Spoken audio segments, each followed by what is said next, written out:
Hi, my name is Raquel. In order to buy or sell, you have to have the money, the beast, on your mind or in your hand. It's one of those words they don't translate correctly. They've been lying to us a lot about some of these very important things, including the Kennedy assassination and the 9/11 thing, but this is one of those mistranslated words. It is in the Apocalypse, the last book of the New Testament, and I don't take a lot of this stuff too literally, but the whole context is that in 66 AD, the Jews revolted against Rome and coined their own money so that no one buys or sells without the money of the beast on your mind or in your hand. And the unabridged Greek-English lexicon tells you that the charagma means the impress on the coin or stamped money coin. And of course, Jesus Christ said you can't serve God or money. You'll either love the one or hate the other, or hold to the one and despise the other. But the Pharisees, who loved money, heard all this and scoffed, and that's in the Luke 16. Most of these Christians, they're more like St. Paulians. They talk about stuff that St. Paul says, like confess it with your mouth that Jesus is risen from the dead, and you'll be saved, but it doesn't make any sense. It's not going to save you. I mean, like, it's going to save you from what? And then these people think there's going to be some kind of eternal damnation, or somebody's going to come in the clouds like Hitler or something and exterminate all the bad people or something. But everybody's basically good, it's the system that corrupts people, this money system. It says in the book of Ezekiel that money is a stumbling block, and so these people have to do something for money, and they cheat and steal and fool people and play games on Wall Street, and make everybody slaves. Interest, the money they charge you when you buy a home with this 30 years of slavery is what it really is for a sheetrock and 2x4 home. And most of the homes that they built in the United States are like really cheap, and it's sheetrock and 2x4s. So everybody should have a home, and we need to educate people about having so many babies, which is really the world's biggest problem, is the geometric world population growth we've had. And it was like less than 1 billion people in 1776. You can kind of see here. I've seen various dates, and I think I got these from Al Gore's, what is that book called? Inconvenient Truth, about global warming. And I got this graph from Al Gore's book about global warming. And we've got all these people burning fossil fuels so that the population just shot up like this, and we're running out of arable land, and the soil is being depleted, and the crops are dependent on natural gas to make ammonia so that they can water the crops, and most of the crops are fed to pigs and cows. And I mentioned this on my show before about how much actual people work. There's very few people that actually work. Most of them are pushing papers, like you've got bankers, bookkeepers, accountants, and sales clerks. But this graph here, this chart shows you that these are all livestock products. This is the amount of farm income, cash receipts from marketing, 1990 to 95. And you can see that $86 million, 86, that's all, $86 million. Oh, and millions of dollars. So, let's see, would that be 86? No, it can't be 86 trillion. Oh, billion. Oh gosh, I'm so crazy. I didn't know that's billions of dollars. So, cows are half the farm economy. And then you can figure that corn, that's $17 billion. And most of that corn is fed to cows and pigs. What else do we have? Soybeans. And that's a very nutritious thing. If you mix corn and soybeans together, you get a really good protein. The corn has natural oil and vitamin A, but and then here's our vegetables, 14 billion. What do we have? Mushrooms. 700. That's cash. Yeah, 758 billion. I mean, mushrooms. These psychedelic mushrooms should be legal. I really like them, but you have to be careful of who your friends are when you take these. They call them entheogens, because they help you see God. And what is God? It's like molecules are God, and atoms are God, and magnets are, and all these things. It's just kind of a miracle that we're all on this planet and, thinking and observing and watching us destroy the earth, where, we're supposed to be stewards of this earth. And I hope we can defeat this. Santa Rita Mountain, they want to put a mine down there, a copper mine, and they're going to get a little gold and silver and molybdenum. They're going to mine down there and tear the whole top of the mountain off. They're not telling us that. It wasn't until just a couple months ago I found out that they have mining claims on the west side of the Santa Rita Mountains. And so just realize that if you live in Green Valley or drive down I-10 east, you can already see one of the little mines they have there, or if you live in Corona de Tucson, if they start mining in these other areas, and once they start mining, they're going to get all they can out of there.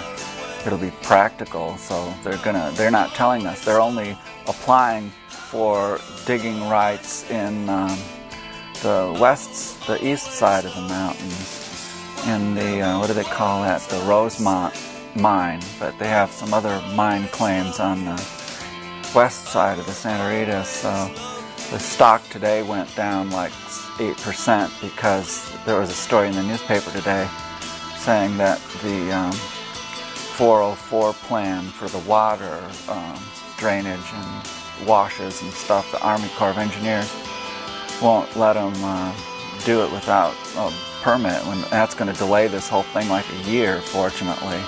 So hopefully they'll run out of money and get out of our town. These people coming here to tear up our mountains, and so that's got to stop them from doing that.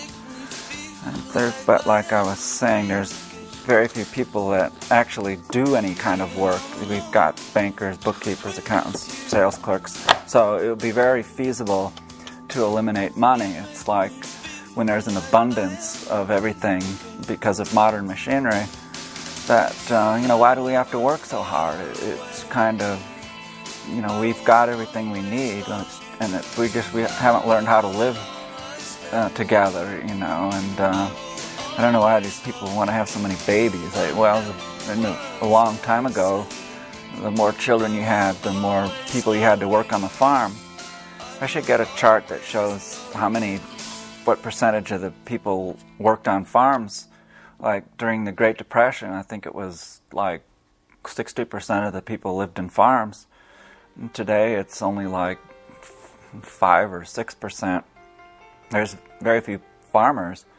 It's like there's 1 million people growing vegetables and crops and 1 million people raising cows and stuff like that. And it's not healthy to eat meat. The cows and pigs consume all this corn that we're growing that could be fed to people. I used to have a chart that showed how much of the soybeans was what the soybeans are used for, but can you remember the last time you ate a soybean? I like tofu a lot, and these soy sausages they made were pretty good, but they make you they got a lot of oil in them, so they're high calories. One of them sausages is like 300-400 calories. But let's see, what the heck was I looking for? Oh yeah, I had a chart in here that showed materials consumed by industry, and they have dog and cat food. So field corn is fed to dogs and cats. Soybeans, they feed soybeans them. Not that much, but they have all these charts. You know, I mean, you can find out just about everything in the world today. And this is probably on the internet. This is from 2001. And I think I got dog food here. And they tell you how much materials are consumed. They even have drugs, vitamins, salt, you know, poultry, fish, molasses, and all these things. They make pet food out, you know, and so it's very easy. If we eliminated money, there would be plenty of people to do the work, and like very few people make clothes in the world today. It's you can make your own clothes and be creative. But you know, there was a lot of famous people that believed in eliminating money, and I have this paper I made about the gospel of eliminating money. Famous people who believed in eliminating money. We got Bertrand Russell was an anarchist, and he says the same thing, that when there's an abundance, you know, there's no reason to divvy and hoard. Nikolai Tolstoy believed in eliminating money. There's that thing from Ezekiel I told you about, the stumbling block. And Plato, in the Plato's Republic, they didn't use gold and silver. The guardians of the Republic were aristocrats, and they were not allowed to aristocracy, and they weren't allowed to touch gold and silver. Now, they had this dumb guy run this ad. I saw it in the New York Times today. This is what I want to do. I'm going to print up some kind of ad, not like this, but you can see this is, I don't know, it's probably about 1/6 of a page of the New York Times. It's so stupid, though. It's such a ridiculous waste of space. I'll zoom in here, maybe you can see it. But this guy, I don't know if he's claiming to be Jesus Christ or he's appealing to Jesus. He says, "Let now, O people on earth, be told my holy will. I who am the arm of God." What's garbage? But so anyway, I'm going to work on making some kind of an ad to run in the New York Times.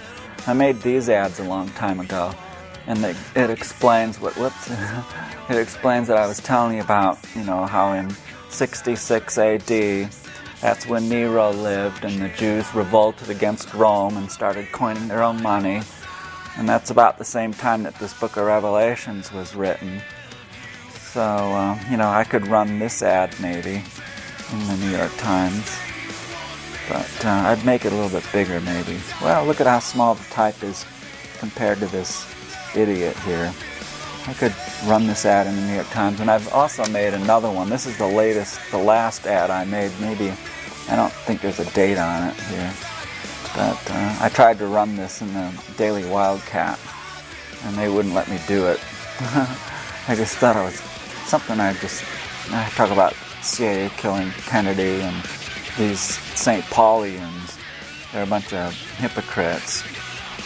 They're Pharisees is what most of these so-called Christians are. So maybe I could run both of these together. Let's see what size this is. Well, it fits perfect. Look, it's the same size as this ad. And then we could run this one too and explain about things. I could reset it, but I'll let you read that there. I'll put it up for a little while. And yeah, the Wildcat. I ran some ads. The reason why they didn't run it probably is because I talk about forensics and logistics of this Holocaust, this so-called Jewish Holocaust. And, you know, it's like people don't want to examine the alleged murder weapon and the logistics. You know, millions of people, you have to dispose of the bodies, and it takes an hour to cremate a body. So they had, 46 crematoria ovens at Auschwitz.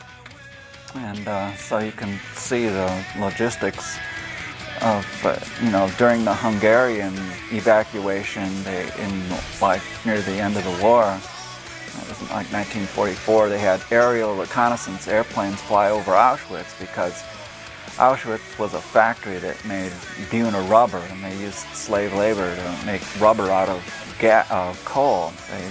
Nazis had, they didn't have any petroleum, and that's part of the reason they went into the Middle East. But so the Nazis were making Buna rubber, and it was a coal gasification plant at Auschwitz. And the aerial reconnaissance airplanes flew over there, and they bombed the factory there. That was Hitler's source of petroleum, so it was a strategic area. And of course, some of these eyewitnesses said that there was smoke and flames belching from these chimneys, which is pretty ridiculous because that would act as a guide for these bombers at nighttime. They could see the smoke and flames coming out, or the flames at least, but crematory chimneys don't belch smoke and flames. If the fire is burning hot, it's not going to do that, and it has to be hot or it's not going to burn. So, if the engine is smoking, it means it's not burning efficiently.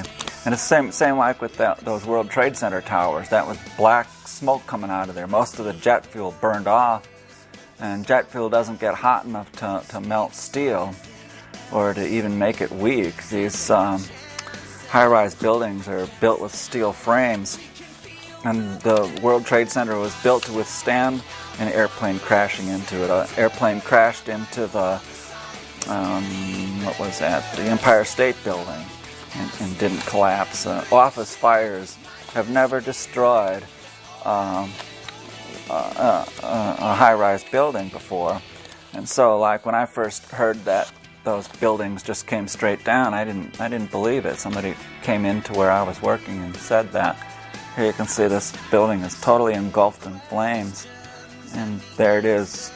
After they put the fire out, it's still standing. And it's like the 9/11 was either allowed to happen, or these people were set up. They were patsies, and nobody really knows exactly what it was. And they put like explosives in the World Trade Center and brought it down, and it was pulverized. Everything was just pulverized, and there was inches of dust all over Lower Manhattan. And people had these scientists examine the dust, and they found evidence of explosives in there. The federal U.S. government has never had an investigation, a real investigation of this dust. You would think they would analyze it so that they would know what these people are breathing. And a lot of these people have respiratory problems. They dug after the fire burned out, there was like heat way down inside the underground area there. But if you look at pictures of the ground zero, you can see that there's nothing left. There's no glass, there's no concrete. There was tons and tons of concrete in that building, but there's nothing left, and there's dust everywhere. I couldn't believe that whole building came down. But this guy wrote this whole book about these gas vans. I was telling you, the Nazis didn't have petroleum, so they converted their trucks to run on coal gas. And coal gas is almost like 38% carbon monoxide. So like at Treblinka, the Nazis allegedly used diesel exhaust to exterminate about 1 million people. And diesel exhaust has very little carbon monoxide, so if the Nazis were going to exterminate people, they would have used these gas vans. They already had them. You can see right here on the side of this truck is like a coal burning thing.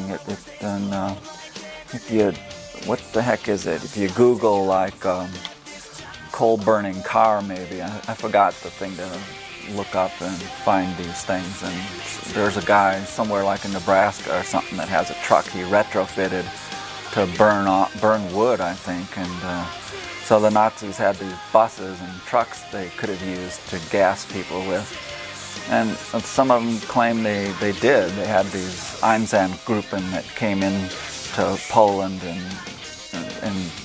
allegedly put people in these gas vans to exterminate them. But, bullets would have been better. And there was, like, executions of partisans. It was a bad war, and it was a competition over socialism. You ever wonder what the real reason for World War II was?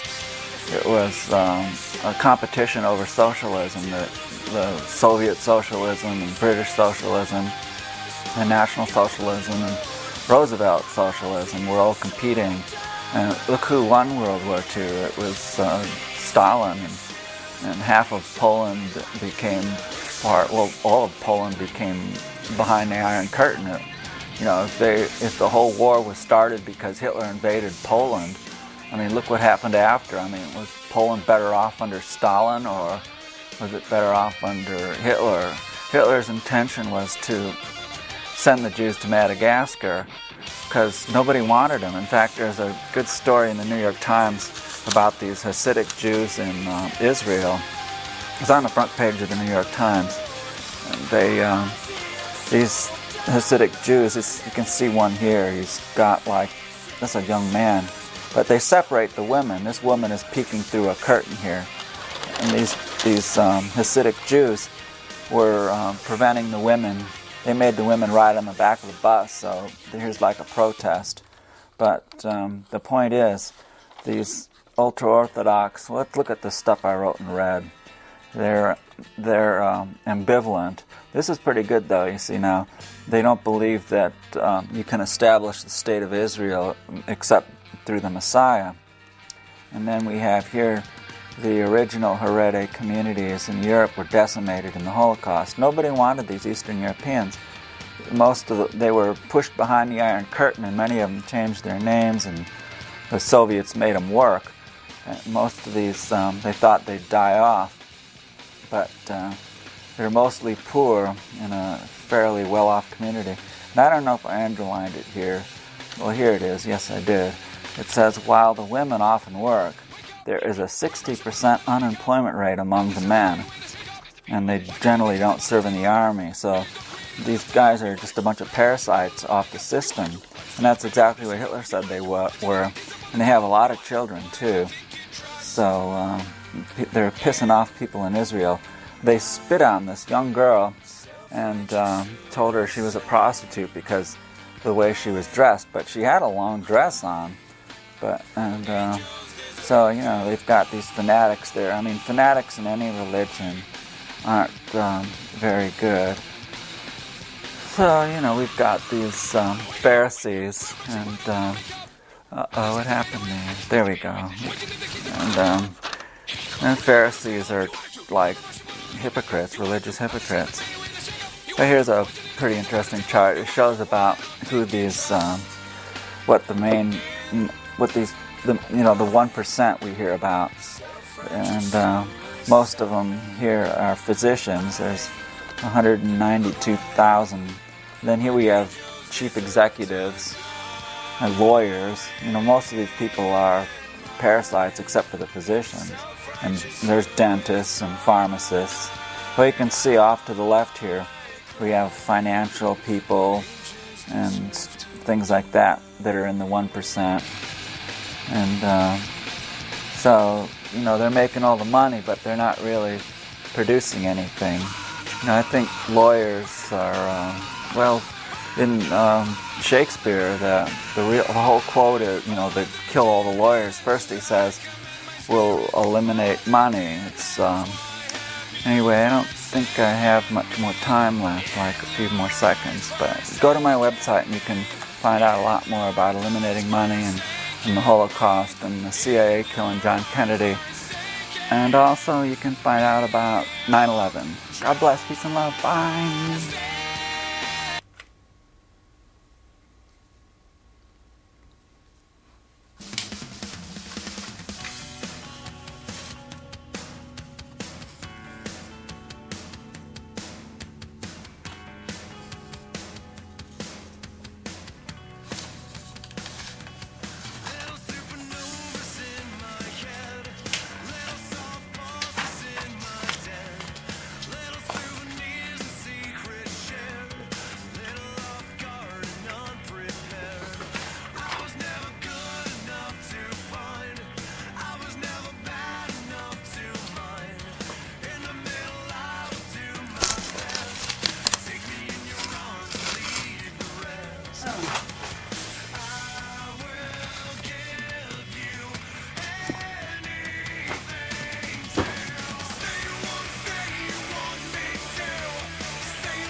here.